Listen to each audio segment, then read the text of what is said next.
In Aswan, we have a lot to see, but the most beautiful thing that we always go to see is the Temple of Philae. The Philae temple was dedicated to one of the most famous Egyptian goddesses, not a god, goddess Isis. The divine mother of the falcon Horus, wife of Osiris, one of the most beautiful and influential divinities from the ancient Egyptian mythology. She was the goddess of love, and at the same time, she was very much like the mother goddess of the ancient Egyptians.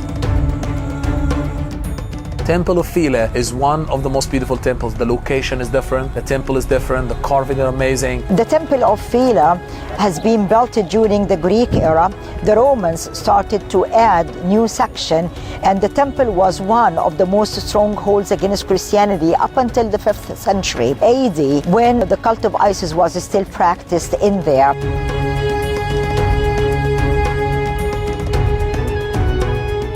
Philae temple is very important for all of us. Like all temples of Egypt, we cannot ignore it because of very unusual reason. Philae temple is very much the last Egyptian temple. This is the last place that the Egyptians were holding on religion, and they did not want to convert to Christianity easy. And at the end of the story, the Romans had to force them, almost in the 3rd century after Christ.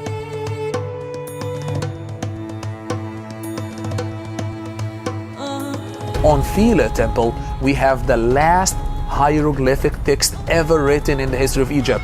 The last one was inscribed almost 300 years after Christ. So up to the 3rd or the 4th century after Christ, there were still people in Egypt, believe it or not, can speak and talk in the ancient Egyptian language. That was maybe only on Isis Island. So the temple is important for us, not just because it's beautiful, but because it represents a big history for all of us.